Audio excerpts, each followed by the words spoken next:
बहुत बहुत धन्यवाद आपका, सबका आभार। जैसे आप शॉर्ट नोटिस में हमेशा आ जाते हैं, इसके लिए मैं हमेशा आपका आभारी रहूंगा। देखें, आज की जो प्रेस कॉन्फ्रेंस है वो हमने खास एक जो अभी नया है उसके ऊपर वन नेशन वन इलेक्शन के ऊपर रखी है।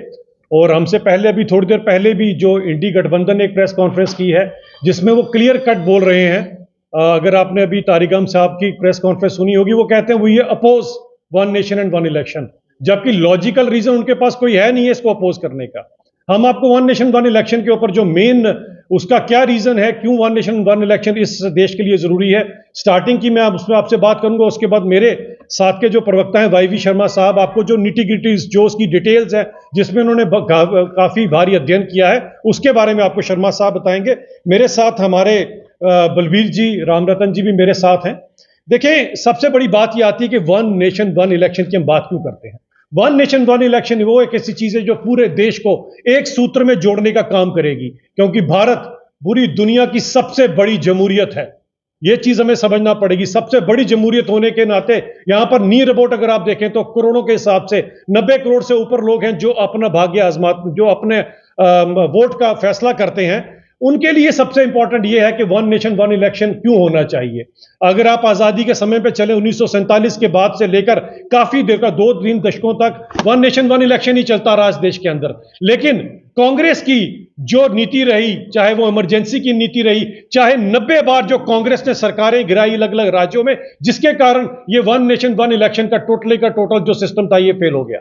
और एज ए रिजल्ट अगर आज आप पूछोगे हिंदुस्तान के बारे में बाहर जाके, तो जहां हम कहेंगे कि हम सबसे बड़ी जमहूरियत है, वहां बाहर के लोग ये भी कहते हैं ये एक ऐसा देश है जो 5 के 5 साल ही चुनावी मोड में रहता है। आप सोचो कि जो देश 5 साल चुनाव ही लड़ता रहेगा वो देश कैसे तरक्की करेगा। हर स्टेट में कहीं ना कहीं चुनाव हो रहे होते हैं। तो इसीलिए वन नेशन वन इलेक्शन सबसे बड़ी जरूरत है, इस समय नीड ऑफ द आवर है। क्योंकि इलेक्शन करना कोई छोटी मोटी चीज नहीं है, एक भारी भरकम एक्सपेंडिचर होता है और कई लाखों करोड़ का पैसा खर्चा जाता है इसके ऊपर। और आप सोचिए 5 साल ये पैसा लगातार खर्चा ही जाता है, फिर खर्चा जाता है, उसके बाद फिर खर्चा जाता है। आखिरकार क्यों खर्चा जाता है? At the end of the day जब आपको एक सरकार बनानी है तो उसके लिए क्या एक बार पैसा नहीं खर्चना चाहिए?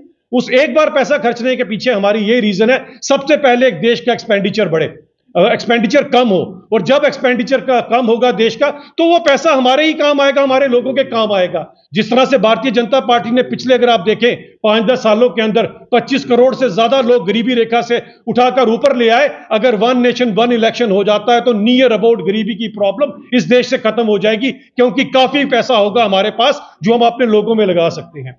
वन नेशन वन इलेक्शन की जरूरत इसलिए भी है ताकि जब एक बार सरकार बन जाए उसके बाद उनको यह ना हो कि अगली सरकार किसकी बननी है 2 साल बाद या 3 साल बाद स्टेट में किसकी सरकार बनेगी। एक बार जिसकी भी सरकार बनी है वो पूरे 5 साल के लिए इत्मीनान होकर काम कर सकते हैं, लोगों की तरक्की कर सकते हैं, लोगों के मसलों को सॉल्व कर सकते हैं। क्योंकि 5 इयर्स का पीरियड क्यों रखा गया था? 5 साल का पीरियड इसलिए रखा गया था ताकि 5 साल में जो आप स्कीम बनाए उसको 5 साल में आप लास्ट तक पूरा भी कर सकें। वरना ज्यादातर सरकारें तो रिबन काटने में ही पुरानी सरकारें व्यस्त रहती थी। और हमारी सरकार में जो हमने कहा जिसका रिबन काटेंगे, जिसका शिलान्यास रखेंगे, उसे कंप्लीट भी हम करेंगे। तो इस देश के लिए अगर तरक्की में हम देश को अगर सबसे बड़ी अर्थव्यवस्था बनाना है तो वन नेशन वन इलेक्शन जो है वो सबसे ज्यादा जरूरी है इस देश के अंदर। क्योंकि इसके बाद ही आप देखेंगे तो पूरे का पूरा सिस्टम जो है वो एकदम नॉर्मल हो जाएगा और पूरा देश जो है 5 साल जो इलेक्शन मोड में रहता है उससे बाहर निकलकर इस देश को आगे ले जाने की बात करेंगे। और आज जिस तरह से इंडी गठबंधन वालों ने और खासकर तारिगामी साहब ने इसको अपोज किया है, जबकि रीजन उनके पास कोई नहीं था, तो मैं सबसे पहले उनको और उनकी इंडी गठबंधन जो पीछे अगर आप देखें तो गुपकार अलायंस के नाम से भी जाना जाता था जम्मू कश्मीर के अंदर, तो तारिगामी साहब से मैंने पूछना है कि आपका इस गठबंधन ने जब सबसे जो यहां से स्टार्ट होता है चुनाव जिसे हम कहते हैं गांव का चुनाव यानी कि पंच सरपंच का चुनाव, आपकी नेशनल कॉन्फ्रेंस ने और आपकी पार्टी ने उससे बायकॉट क्यों किया था? अगर आप इलेक्शनों में यकीन रखते हैं तो कम से कम आप इस तरह की बात नहीं कर सकते हैं। इस देश को उस समय वन नेशन वन इलेक्शन चाहिए, पूरे देश को एक सूत्र में पिरोने के लिए, क्योंकि इतने बड़े देश की तरक्की तभी पॉसिबल होगी जब पूरा देश 5 साल में एक बार चुनाव में जाएगा और बाकी के 4 साल से ज्यादा यानी कि वो अपने देश की तरक्की का काम करेगा। यही मेरा आपसे सब लोगों से कहना था कि भारतीय जनता पार्टी जो है वो वन नेशन वन इलेक्शन के साथ खड़ी है और आप सबकी अगर शुभकामनाएं रही तो बहुत जल्दी इसको पास कर हम जो है वन नेशन वन इलेक्शन की तरफ अग्रसर हो जाएंगे। तारिगामी साहब का जो अभी वार्ता हुई उसमें उन्होंने ये भी कहा कि स्टेट रूट की मांग जो है लगातार जम्मू कश्मीर की जनता कर रही है, मगर केंद्र सरकार गौर नहीं कर रही है इसके ऊपर। सबसे पहली बात ये आती है कि जिस तरह स्टेटहुड की बात है वो तो हमने और पहले ही बात कर रखी है, लेकिन कम से कम तारिक अहमद साहब और उनकी पार्टी हमें बताएं कि उनकी मंशा क्या है। आपका मैनिफेस्टो तो बोलता है 1953 से पीछे चलिए। आप तो यहां पर बात करते हैं कि जितने लोग जो टेररिस्ट एक्टिविटीज में पाए गए थे उनको निकाल दीजिए।